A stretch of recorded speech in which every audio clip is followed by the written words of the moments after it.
yang memberi nama daun ini dengan nama daun salam. Yang jelas, daun yang satu ini teramat penting untuk ditinggalkan dalam berbagai masakan.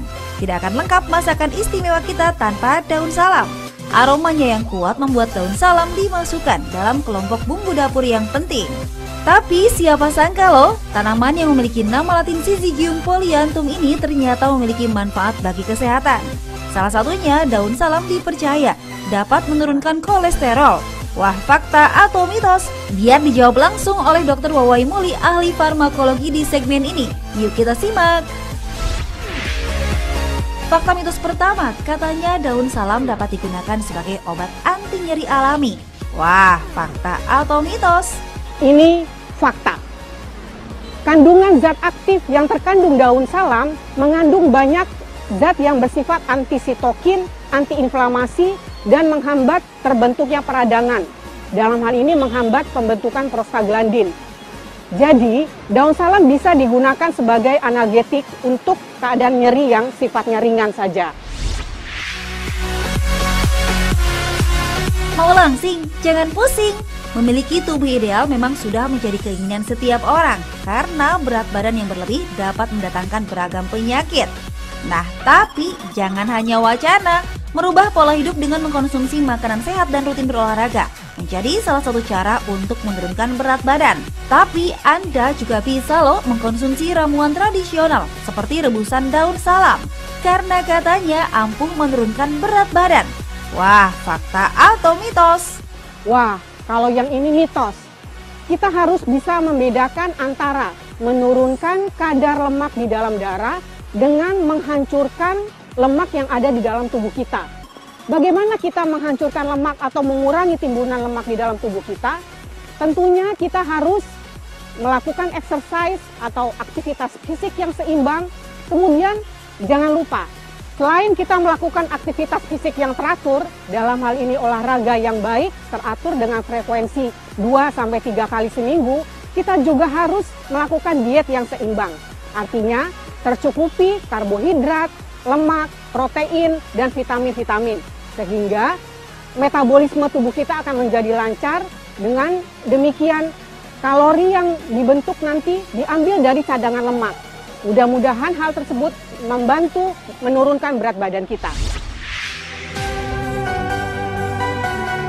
Hipertensi merupakan kondisi di mana tekanan darah berada pada angka 140/90 mm merkuri per hidrakrirum. Nah, bagi Anda yang memiliki riwayat dengan darah tinggi, ada baiknya mulai menjaga makanan dan minuman yang Anda konsumsi, seperti daging merah dan juga kopi. Selain itu, ada baiknya Anda juga mengurangi asupan garam setiap harinya. Selain rutin mengkonsumsi obat, tak ada salahnya Anda juga mencoba untuk mengkonsumsi rebusan daun salam, karena katanya daun salam bisa mengobati darah tinggi. Wah, bener nggak ya? Biar Dr. Wawai Muli yang jawab, itu fakta atau mitos? Wah, yang ini adalah fakta. Mengapa demikian?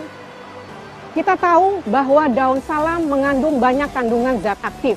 Salah satunya adalah quercetin yang bisa menyebabkan vasodilatasi dari pembuluh darah. Hal ini berkontribusi terhadap menurunkan tekanan darah. Di samping itu, kandungan aktif dari daun salam juga memiliki efek menghambat suatu enzim yang namanya enzim angiotensin inhibitor, di mana dia juga berkontribusi dalam menurunkan tekanan darah. Biasanya, daun salam dianjurkan untuk penderita yang hipertensinya masih derajat ringan. Kalau tekanan darahnya sudah sangat tinggi atau sudah sampai grade 1 atau 2, kita harus berkonsultasi dengan dokter, sehingga tidak cukup hanya menggunakan rebusan daun salam saja. Penyakit jantung merupakan kondisi adanya gangguan pada jantung, mulai dari gangguan pada pembuluh darah jantung hingga katup jantung. Nah, jantung sendiri memiliki fungsi untuk mengalirkan darah yang kaya akan oksigen ke seluruh tubuh. Penyakit ini memang menakutkan bagi setiap orang. Olahraga rutin dan mengkonsumsi makanan sehat menjadi salah satu cara agar terhindar dari penyakit ini. Tapi, fakta atau mitos kalau daun salam ampuh menurunkan risiko penyakit jantung? Ini fakta. Kalau dilihat dari berbagai benefit atau keuntungan dari daun salam, yang pertama, dia bisa membantu menurunkan tekanan darah, kemudian dia bisa membantu menurunkan kolesterol, dan juga dia dapat membantu menurunkan gula darah, maka ketiga jenis kondisi ini adalah faktor risiko terhadap kejadian penyakit jantung. Jadi, bila Bapak Ibu sekalian memiliki gangguan dalam hal tekanan darah tinggi, kemudian gula darah yang tinggi, bisa mencoba penggunaan daun salam untuk jangka waktu tertentu. Bila keadaan tersebut tidak bisa diatasi, tentu kita harus kembali konsultasi ke dokter untuk mendapatkan pengobatan yang lebih tepat. Fakta mitos selanjutnya, penampilan menjadi kurang menarik ketika warna gigi kita tak lagi berwarna putih bersih. Nah, katanya berkumur dengan menggunakan rebusan air daun salam ampuh untuk memutihkan gigi. Fakta atau mitos? Yang ini fakta. Banyak penelitian baik pada hewan coba bahkan sudah pada manusia yang membuktikan bahwa bila kita berkumur-kumur dengan menggunakan rebusan daun salam bisa mengurangi timbunan plak yang ada di daerah gigi kita. Studi tersebut membandingkan antara suatu zat yang sifatnya sintetik dengan daun salam, ternyata keduanya sama ampuhnya dalam mengurangi plak atau kehitaman di daerah gigi kita.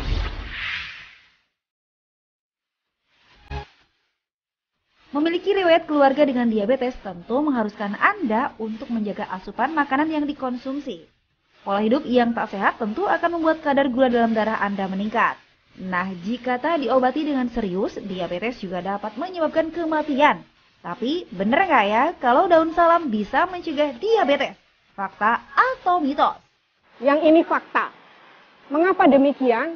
Berbagai studi baik pada hewan coba maupun bahkan sudah ada pada manusia yang menyatakan bahwa pasien-pasien yang mengalami gangguan toleransi glukosa, artinya kadar glukosanya sudah di atas normal, dengan konsumsi daun salam dalam jangka waktu 2-3 bulan, perlahan-lahan gula darahnya mulai mendekati nilai normal. Tetapi kembali lagi, bila keadaan kadar gula darahnya sangat tinggi atau sangat di atas batas normal, kita harus konsultasi ke dokter. Karena pada keadaan ini kita membutuhkan zat atau obat yang diresepkan oleh dokter. Bagi Anda yang menderita asam urat, jangan coba-coba untuk mengkonsumsi makanan tinggi kandungan purin. Nah, ada baiknya Anda mengkonsumsi buah dan sayuran yang aman dikonsumsi bagi penderita asam urat. Lalu bagaimana dengan daun salam? Karena katanya daun salam bisa menurunkan asam urat. Wow, fakta atau mitos ya? Yuk kita simak jawaban Dr. Wawai Muli berikut ini. Yang ini adalah fakta. Banyak studi baik pada in vitro maupun pada hewan coba yang membuktikan bahwa salah satu kandungan zat aktif dari daun salam itu mengandung zat yang dapat menghambat sintesis atau pembentukan dari asam urat. Tetapi yang lebih penting, kita harus juga membatasi asupan makanan yang tinggi purin, karena purin tersebut akan berkontribusi untuk membentuk asam urat. Jadi, kombinasi antara makanan yang sehat dan disertai dengan daun salam cukup baik dalam hal menanggulangi peningkatan asam urat. Nah, ada lagi nih katanya daun salam bisa menurunkan kolesterol. Wah, selain mengubah pola hidup menjadi lebih sehat dan mengkonsumsi obat, daun salam boleh juga nih dicoba. Tapi itu fakta atau mitos ya? Itu fakta. Banyak bukti baik bagi hewan coba maupun penelitian-penelitian di laboratorium yang menunjukkan bahwa kandungan aktif dari daun salam mempunyai sifat menghambat enzim yang membentuk kolesterol. Sehingga pada keadaan awal atau pada keadaan di mana kolesterol sudah mulai meningkat, bisa diobati sementara dengan daun salam. Tetapi bila kolesterol terlanjur tinggi, kita harus berkonsultasi dengan dokter karena dengan daun salam saja tidak cukup untuk menurunkan kadar kolesterol yang sangat tinggi. Ginjal merupakan salah satu organ yang memiliki peran penting dalam tubuh, menyaring racun dalam darah dan menghasilkan senyawa aktif dari vitamin D untuk menjaga kesehatan tulang adalah salah satu fungsi ginjal. Nah, agar ginjal tetap sehat, jangan lupa untuk mengkonsumsi air putih 8 gelas per hari atau 2 liter. Nah, selain itu, Anda juga bisa menggunakan daun salam karena katanya rebusan daun salam bisa mencegah penyakit ginjal. Fakta atau mitos ya? Yuk tanya Dokter Wawai Muli lagi. Itu fakta. Mengapa demikian? Kita tahu bahwa daun salam memiliki efek diuretik, artinya dia dapat memperlancar air kencing. Sehingga dengan memperlancar air kencing bisa menghindari dari terbentuknya batu. Di samping itu, daun salam menyebabkan aliran darah di ginjal menjadi diperbaiki, sehingga mengurangi kemungkinan terjadinya inflamasi. Di samping itu, pembuluh darah menjadi tidak kaku, menjadi lemas, sehingga aliran darah pun menjadi lancar. Itulah yang menyebabkan mengapa daun salam dapat melindungi dari gangguan ginjal yang sifatnya kronis. Pemirsa, Dokter Wawai Muli sudah panjang lebar menjelaskan tentang daun salam. Tentu sudah jelas kan ya? Lalu berapa banyak sih dan bagaimana cara mengkonsumsi daun salam supaya kita bisa mendapatkan manfaatnya untuk kesehatan? Cus, kita simak tipsnya berikut ini. Daun salam banyak digunakan umumnya untuk penyedap rasa, untuk dimasukkan ke dalam masakan. Tetapi kalau kita ingin menggunakan sebagai obat, kita bisa menggunakannya dalam bentuk diminum atau sebagai obat kumur. Berikut adalah tips yang bisa saya sampaikan untuk bagaimana secara aman kita mengkonsumsi daun salam.